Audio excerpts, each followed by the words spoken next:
Are you rounding third base in the game of life? If so, how are you approaching this season of your life? How do I bring my faith to work? How do I tap into the power of God in my work-life call? Why am I going through this adversity? Is God mad at me? I'm Oz Hillman, and I've been helping leaders like you answer these questions and more for over 30 years. That's what this podcast is all about. Let's learn and grow together. Welcome to TGIF, Today God is First. Are you rounding third base in the game of life? If so, how are you approaching this season of your life? Proverbs 20:29 says, "The glory of young men is their strength, and the splendor of old men is their gray head." You know, I'm 72 years old now, and the transition into this season of life has been pretty significant. You know, there's a commercial that's running by Progressive Insurance with the tagline, "But you won't be like your parents." The commercial makes fun of the negative characteristics of a father that is very condescending. It sends the wrong message to young people. I would never buy insurance from them because of those commercials.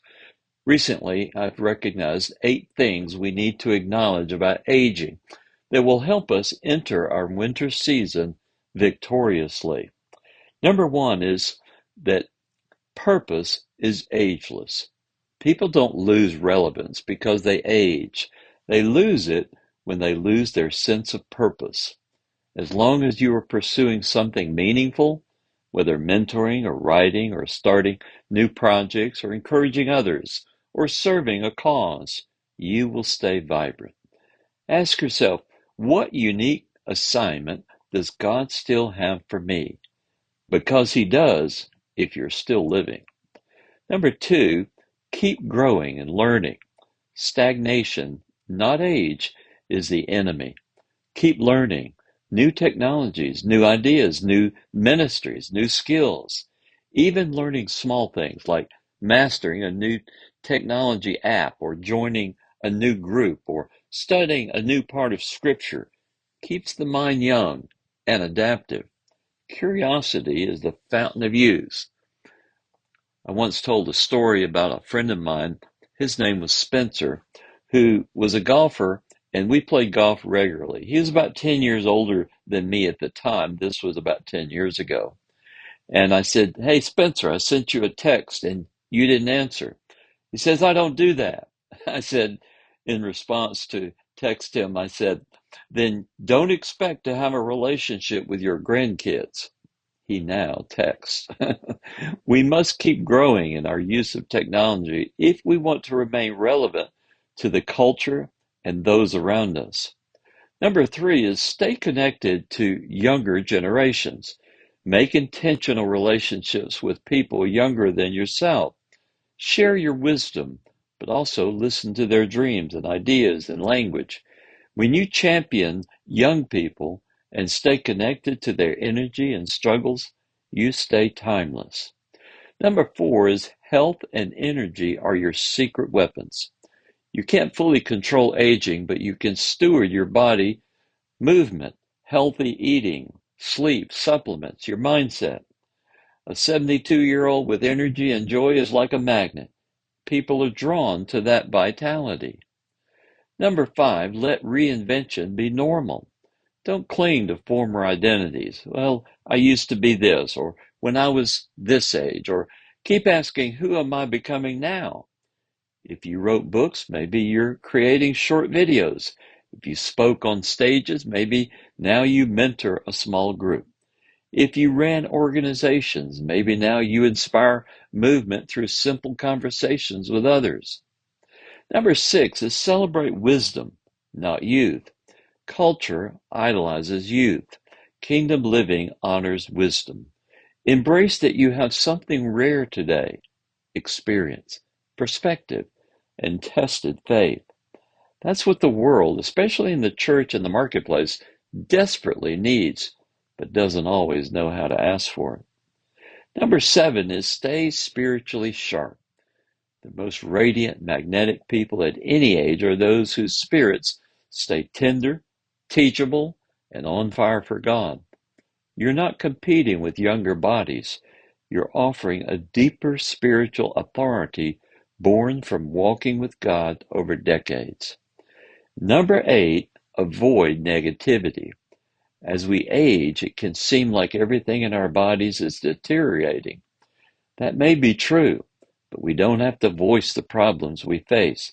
We can face them head on. Use positive self-talk, not negative self-talk. Proverbs says, as a man thinketh, so is he.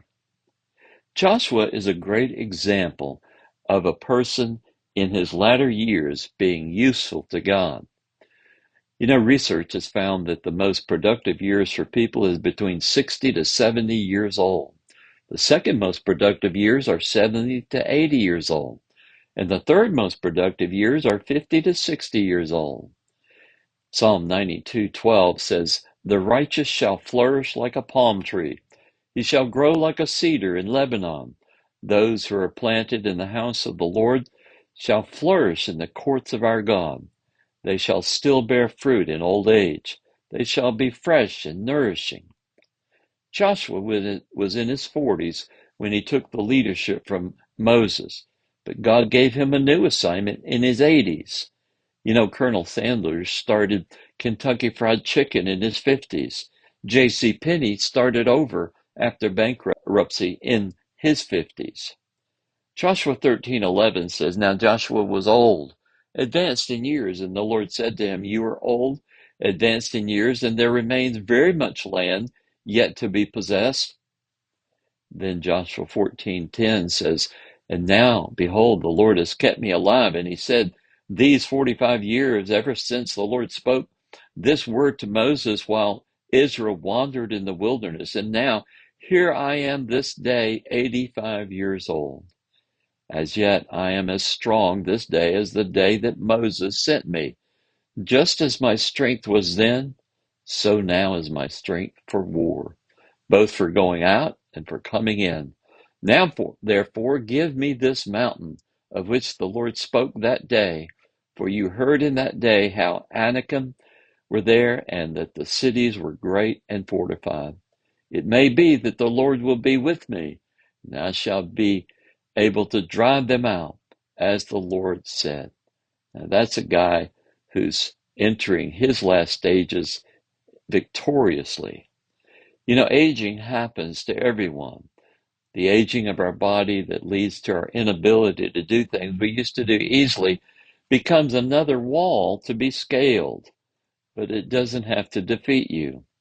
It becomes a realization that it will require great wisdom and greater perseverance to scale the next challenge in this stage of life. The bottom line is staying relevant isn't about trying to be young.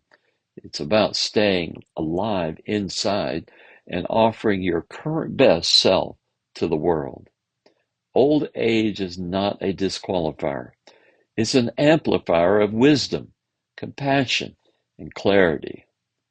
Recently, we've seen an America that had two contrasting characters of leadership, Joe Biden and Donald Trump. Regardless of what your attitude is to either, you can see the difference between these two men. Trump was an absolute workaholic. He was an innovator and pioneer with a sharp mind, whereas Biden barely worked. He liked the beach a lot.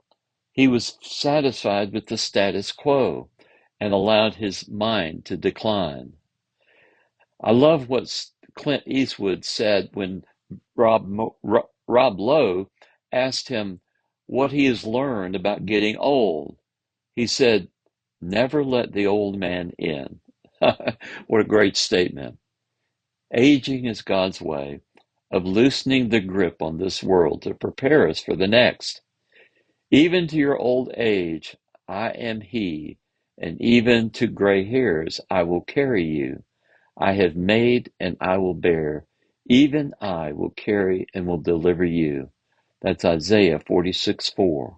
Someone once said that aging is God's way of loosening our grip on this life to prepare us for the next. Embrace God's grace for the last phase of your life journey today. God bless.